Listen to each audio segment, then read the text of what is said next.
So tell me about conscious parenting. Tell everybody about this book and how it can help everybody. Well, as a pediatrician for over 40 years now, I've sort of have dealt with talking to thousands of parents in terms of how to help assist with the parenting journey. I've had to talk to myself a lot about that too, how to be a parent. And the genesis of this book per se was back in 2013. I took a new job in a leadership position at the hospital, and there was the consultant there who talked about conscious leadership, that when you're consciously uh, leading, you're open, you're curious, you're willing to learn. When you're closed, you're not willing to learn, and you're right, and nobody else is doing what you want them to do. And he talked about a line. You were above the line when you were conscious. You were below the line when you were refusing to listen. And it's perfectly fine to be above and below the line. That's human. But if you're conscious about where you are, then you can try to say, okay, how can I do better? How can I to listen instead of just tune out? And when's lunch going to be served? So to me, this paradigm worked also for parenting. Parents, I think, need to have a conscious awareness of where they stand in parenting. And that goes from the day of birth until well into their after they leave the house. So I think parents have to be very conscious, have a conscious awareness, and that's not easy. I don't think there's a set. I don't think parenting is innate, as a lot of people make it out to be. And I don't know if you've seen the play Dear Evan Hansen, but the opening number in Yes. there talks about, does anybody have a map? And the two mothers in there realize that they don't have a map. They don't know what they're doing, and they're just flying by the seat of their pants. So this paradigm, conscious parenting, is trying to help come up with a stage that we can look at in terms of being better, more aware, conscious parents. Because my selfish goal is that conscious parenting leads to conscious parenting leading to better citizens. I think we've lost track of citizenship in our society. So that's sort of my goal in many ways, is to promote citizenship. And I think by conscious parenting, understanding where we are, using the parental traits that we all need, in terms of empathy, humility, sincerity, the list goes on. Always learning. I was the Your previous guest talked about mentioned how she was at times pulling her hair out with teaching her children. I think, as a physician, certainly I'm never out of school. I'm always in school.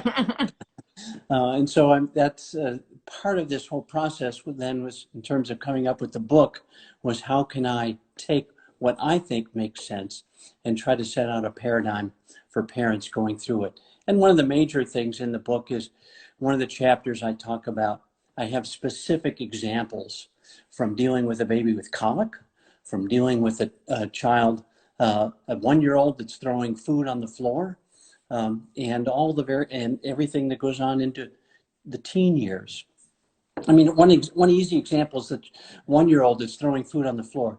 That seems so simple, but we're all at different places every time.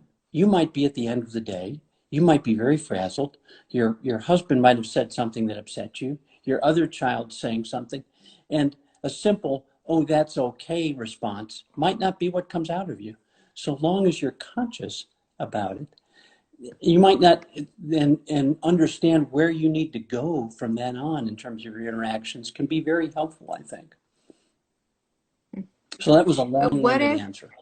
no, that was great. That was fantastic. But what do you do if you're conscious, but you don't necessarily like the plate? Like, what if you know you're at the end of your rope and you're aware of that in the back of your head, but there's not really anything you can do about it, and you still have to parent full on every minute? What do you do then? I mean, like, what can you do?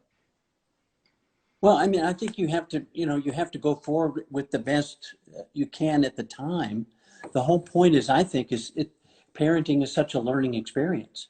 I think when you get to, so later that night or later that weekend, when you can talk to yourself or you can talk to a trusted partner, you can say, look, this was the circumstances that led to this. I don't know that I didn't like what happened. How could I, going forward, how could I change that? And so so after the fact, you can be very conscious of what you did and how you can change. The whole point is always to improve. I mean, I am certainly don't hold myself up as the perfect parent.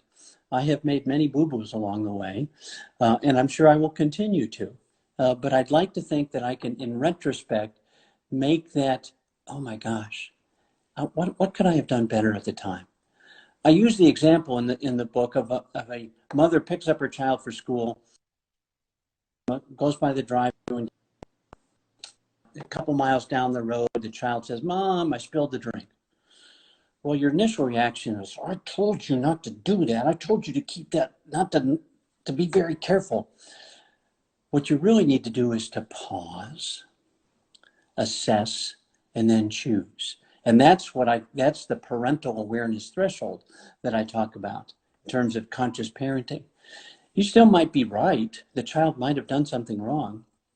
But in the book, I use the example that actually, because of the turn you made, the book bag shifted and knocked the drink over. So it wasn't the child's fault. So you need to pause, need to assess the situation, and then choose the appropriate response. You might choose the inappropriate response. So, I mean, and we've all done that. The trick is saying, okay, later, what could I have done differently to make a difference? And how could I have done that? How can I change my behavior next time so this won't be such a significant issue? You know that you can argue with your 4-year-old about eating vegetables. You know why they should eat vegetables, and they refuse. So you have to sort of pause. Okay, where are we going with this? How can I assess this, and how can we do better? Again, my whole point is how can I raise my child to be a better citizen? How can I raise my child to be empathetic, to care for others, to make a difference in the world? Because this is my 4th book that's sort of been a string of related activities. Well, it's great. It's so important. I mean, raising good citizens and then grow up. These good citizens are the people who grow up to be great leaders. And, Yeah. it's like a whole cycle. And it's true. It starts right from us and our decisions as parents, and we can help or we can hurt. So anyway, it's true. I feel like the theme of this whole Instagram Live today has been the fact that as parents and as children of parents ourselves, that there isn't a script and there isn't a map, and nobody really knows what they're doing most of the time. But if we have, books like yours and just touchstones along the way, then we can get the guidance that we need to sort of, skate on top of the waters. So anyway, so thank you for coming on. Thank you for your great book Well, thank and you. giving people, and it's such a good reminder that what we're doing is not just getting through each day, but it is in fact a loftier goal, which is raising good citizens, which as a parent makes me feel very good, and that what I'm doing matters. So thank you for that. And I'd hold up the book, but apparently that doesn't work.